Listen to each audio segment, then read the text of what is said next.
Olá, queridos alunos, tudo bem com vocês? Sejam todos muito bem-vindos à nossa aula de língua portuguesa de número 86 para o 7º ano. Eu sou a professora Sirlene e na aula de hoje nós vamos estudar sobre o texto expositivo. E aqui eu trouxe uma imagem para vocês, né, uma ilustração com vários pedacinhos de papel, e nesses pedacinhos de papel nós temos exemplos de textos que são expositivos. Enciclopédia, entrevista, conferência, reportagem, livros didáticos, panfletos informativos, relato oral de experiência, seminário, verbete de dicionário, resumo, relatório, palestra, tomada de notas, que são aquelas anotaçõezinhas que a gente faz, apresentações, enfim, tudo isso é texto expositivo, que é o assunto da nossa aula. E daí, como objetivo nós vamos ter, né? Compreender por que esses tipos de textos são expositivos, quais são as características desses tipos de textos, e que vocês tenham a competência de reconhecer, dentre vários textos, quais deles são expositivos, tá? Pessoal, separe o material para a aula, né? Peguem lá o caderno de vocês, abram na matéria de português, pega o lápis, a caneta, a borracha, deixa lá separadinho para vocês irem anotando durante a aula, tá bom? Vamos lá, então, o que é um texto expositivo? Por que todos aqueles tipos de texto lá que eu li para vocês na figura são expositivos? Por quê? O texto expositivo é aquele que tem por finalidade, por objetivo, fazer o quê? Apresentar um conceito ou uma ideia. O que é um conceito? Falar de algo, né? Definir algo. Quando eu tenho um texto expositivo, eu não vou ter narração de fatos. O que é isso? Eu não tenho contação de histórias. Por quê? Porque eu apresento um conceito, apresento uma ideia, ou seja, eu falo, escrevo de algo, é um tema, um assunto, né? Por isso, exemplos de textos expositivos são seminários, por exemplo, palestras, por exemplo, conferências, né? Quem já não assistiu na escola uma palestra? O que a pessoa veio lá fazer? Falar para vocês sobre determinado assunto, né? Vai falar sobre saúde, sobre alimentação saudável, por exemplo, né? O que a pessoa vai expor? Os conceitos, as ideias, as definições sobre o tema. Isso é um texto expositivo, vai expor o assunto, né?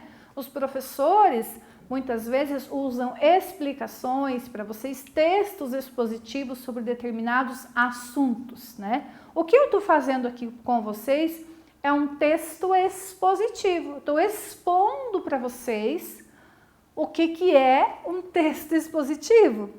Eu não estou contando uma historinha para vocês. Estou expondo uma ideia, estou definindo algo, apresentando um conceito. Então, o que eu estou fazendo é um texto expositivo. O meu texto é oral. Aqui, ó, o texto é escrito, mas é um texto expositivo também, tá? Características do texto expositivo. Como é que ele é, então, né? Ele não possui argumentos como objetivo persuasivo. Ele tem muitas informações sobre o assunto, exemplos, definições. Ele é claro, objetivo, a fim do interlocutor compreender esse assunto, tá? Ele utiliza recursos como instrução, por exemplo, uma receita, vai dizer como é que faz, não vai contar uma história, por exemplo, né? Ele vai dar uma definição, vai definir um objeto, um sentimento, um pensamento, ele vai descrever as características, vai enumerar, comparar, por exemplo, tá? E ele possui a introdução, o desenvolvimento e a conclusão, assim como o texto narrativo também. Vou apresentar o assunto, vou definir, conceituar, vou desenvolver esse assunto com argumentos e eu vou concluir a ideia. Mas lembrando que por ser um texto expositivo, eu não tenho narração de fatos, tá? Continuando, precisamos entender que existe uma relação muito séria, gente, entre emissor e receptor no texto expositivo. Quem que é o emissor? É aquele que passa a mensagem, que escreve ou que fala. Quem que é o receptor? É aquele que recebe a mensagem, que lê o texto, que escuta o texto. E por que eu disse para vocês que existe uma relação muito séria entre o emissor e o receptor? Por quê? Porque o emissor da mensagem, ele precisa adequar a linguagem, adequar as palavras, adequar o tema de acordo com o receptor, para que a comunicação aconteça de modo eficaz. Já pensou se eu vou falar em texto expositivo para vocês aqui e eu começo a utilizar um monte de palavra difícil que ninguém vai entender nada? Não vai adiantar, não vai existir comunicação. Então, quando se faz um texto expositivo, por exemplo, quando se faz uma apresentação, se faz um seminário, uma palestra, se escreve um trabalho, o receptor precisa entender aquilo que o emissor quis dizer, para existir comunicação, porque só vai haver comunicação quando esse entendimento acontecer. O objetivo do receptor for compreendido, né, de acordo com aquilo que o emissor quis dizer, entenderam? Então, essa relação é muito séria de emissor e de receptor da mensagem, tá certo? É só pensar, por exemplo, você usa um tipo de linguagem para conversar com os teus amigos que é diferente muitas vezes da linguagem que você vai conversar com alguém num tom mais formal, né?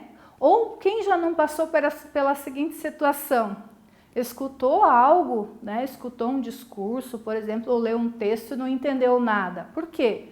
Porque não existia essa adequação de linguagem entre emissor e receptor. Tá? Então, é bem importante levar em consideração essa troca, né? E essa linguagem adequada. Tá? Tipos de texto expositivo. Então, eu posso ter um texto expositivo informativo, e o nome já diz, o objetivo dele é informar. Não? Então, ele vai fazer o quê? Transmitir uma informação. Por exemplo, um verbete de dicionário, né? A definição lá do dicionário ou da enciclopédia. Ele vai informar para você o significado da palavra, né? Ou na enciclopédia vai informar para você o assunto, tá? E eu tenho também o texto expositivo argumentativo. Esse aqui vai fazer o quê?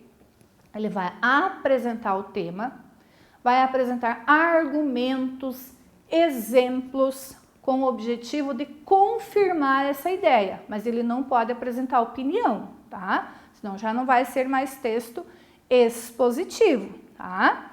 Por exemplo, eu tenho uma notícia, o que a notícia vai fazer? Vai apresentar o fato, vai apresentar, né, o que aconteceu. Não é para ter opinião, apesar de muitas vezes ter, né? Os artigos científicos, as entrevistas. Estão vendo a diferença? Ele não vai mais informar, vai apresentar um tema com argumentos, com exemplos, né? Exemplos de textos expositivos que eu trouxe para vocês. Aqui, por exemplo, é um texto expositivo encontrado lá na enciclopédia, livro usado para fazer pesquisa. Então, aqui eu tenho uma informação, né? Eu tenho uma exposição de quem é o cervo do Pantanal. Tem o nome científico dele, eu tenho a informação que ele é mamífero, né? Que ele é único do gênero, eu tenho o lugar que ele vive, né? Então, é um texto expositivo, não está se contando uma historinha sobre o cervo do Pantanal, estão vendo? É diferente do texto narrativo, tá? Outro exemplo, aqui é o texto expositivo lá do dicionário que eu falei para vocês, né? O que tem lá no dicionário? A exposição do significado das palavras. Então, é um texto expositivo. E aqui no caso eu trouxe a definição da palavra nostalgia. Esse SF aqui significa substantivo feminino. Então, o que é nostalgia? Uma tristeza muito grande, muito profunda, saudade de algo, de alguém, né? A definição do texto, da palavra, é um texto expositivo, tá? Não se conta história, por exemplo. Outro exemplo, texto expositivo encontrado no jornal. Então, olhem só, aqui a prof trouxe um trechinho, né, de uma notícia, onde ela está expondo um assunto. E a notícia diz assim: a Agência Nacional de Saúde Suplementar, olhem a sigla, ANS, incluiu nessa segunda-feira, dia 29, eu já vou dizer a data aqui da publicação do texto, o teste sorológico para o novo coronavírus na lista de coberturas obrigatórias dos planos de saúde. A medida foi publicada hoje no Diário Oficial da União e passa a valer imediatamente. Vejam que a notícia é só apresentada. Não tem a opinião se isso foi bom, se a pessoa achou certo, se não achou, por que antes não acontecia. Só se expôs o fato. E continua. A inclusão do teste sorológico em rol de procedimentos e eventos da saúde atende à decisão judicial dada lá numa ação civil pública movida pela Associação de Defesa dos Usuários de Seguros, Planos e Sistemas de Saúde de Pernambuco. Novamente, expôs-se a decisão, por que foi decidido isso, com base aqui, né, numa decisão judicial, mas não se tem opinião. Então, essa é a diferença da narração. Eu posso contar uma história e dar a minha opinião. Aqui não, eu só vou expor o fato. Assim, o exame pode ser feito sem custo extra, contanto que haja requisição feita por um médico. Então, esse texto foi publicado ano passado, lá em abril, né, em Pernambuco. E vejam como, novamente, vou ressaltar, né, que não se tem opinião sobre o fato, apenas exposição daquilo que foi decidido lá.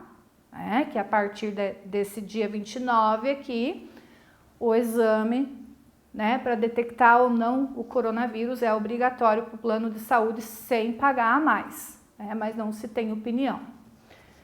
Texto expositivo no livro didático, como eu falei para vocês, os livros, né, que a gente usa na escola para estudar estão cheios de texto expositivo, porque eles expõem um conteúdo, expõem um assunto. E aqui a prof trouxe um trechinho do livro de português, que é um texto expositivo, contando o que é um narrador. Nós já sabemos o que é, né? Aquela voz que conta a história no texto. Pode ser o narrador personagem, pode ser o narrador observador, né? Enfim, é um texto expositivo, tá expondo o que é um narrador, certo? Vamos revisar então, o que é um texto expositivo? É aquele que tem por objetivo fazer o quê? Expor um conceito. O que é um conceito? Um assunto ou uma ideia, né? Nesse tipo de texto eu não tenho narração de fatos, apenas apresentação de um tema, de uma ideia. Não se conta história, tá? Bem fácil, né? Pessoal, nós finalizamos a aula com essa revisão. Caso vocês tenham ficado em dúvidas, né, voltem, retomem novamente, porque sempre vocês têm uma atividade para vocês fazerem sobre esse tema, tá bom? Muito obrigada e eu vejo vocês numa próxima aula. Até mais. Tchau, tchau.